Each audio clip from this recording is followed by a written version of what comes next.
Hi everyone, so May statistics are in 2021, May, here we are.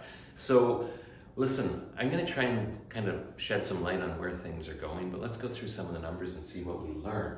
So this first chart is basically a 6-month rolling chart, and we're showing basically percentage change April versus May. So a little bit fewer sales in May versus April. That's not a normal trend, but April was off the charts. So, kind of 2 months back to back of very high sales volume and relatively balanced. Active listings, this is the key insight. There is a slight increase in active listings. Now, in a normal year, that would be the case. May tends to be the biggest sales month of our calendar year, generally. But this is interesting, 17.7% increase in the number of active listings. Months of inventory. So really, guys, this is the key and the crux of what's going on in the market. This is an extreme seller's market, there's no doubt. An average market would have 4 to 6 months of standing inventory. We're right now at 0.8, but we are seeing a softening, right? March we've got 0.5, April we have 0.7, May we have 0.8. So if that trend continues, it's going to get a little bit easier for buyers to purchase something in a very hot seller's market. So moving on to our next slide, we're just going to take a peek at what's going on, year over year.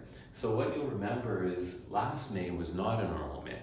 We were at the beginning of the pandemic, there was very little inventory. People were starting to pop their heads up and be interested in real estate again, but there just was nothing to buy, and lots of people were kind of in lockdown.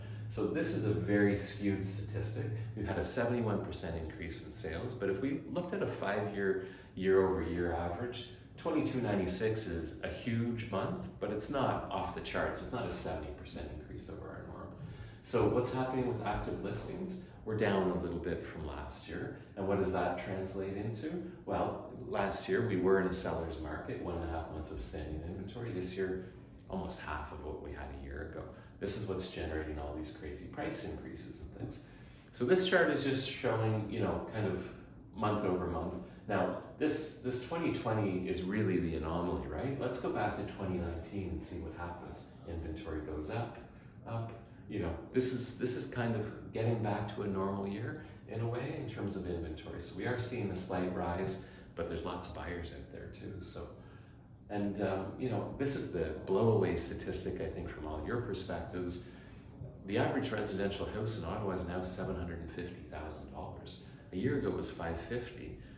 Before that, I literally was talking about the first time we ever saw 500 at the beginning of 2020 as an average. So this is what's happening. We're averaging 741,000 for a residential property, 424 for a condo. Condos are up 23.6%. Smaller increase, but still very dramatic.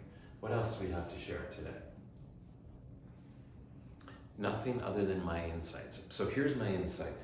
What I'm feeling and seeing, my spidey senses are that we're starting to see a bit of a rebalance. I would say, hindsight is 2020, and March was probably the peak of this extreme seller's market. There's a slight easing. It's going to change the strategy that people are using. It might be a real shocker to you as a buyer because you're going to see prices jump dramatically because we've had these marketing prices on everything that are way below the true sales value. And as the market softens and we're not absolutely certain that every house is going to get 10 offers, we'll see prices go to market value. So that's something you'll see. I don't think we'll see an increase in sale prices. I think we've seen it, and we're probably moving towards a little bit more of an easing of the market. Still very much, seller favored currently, but let's see what happens. My sense is it's going to get a little bit easier out there for buyers at this point. We'll see what June brings. Take good care and all the best.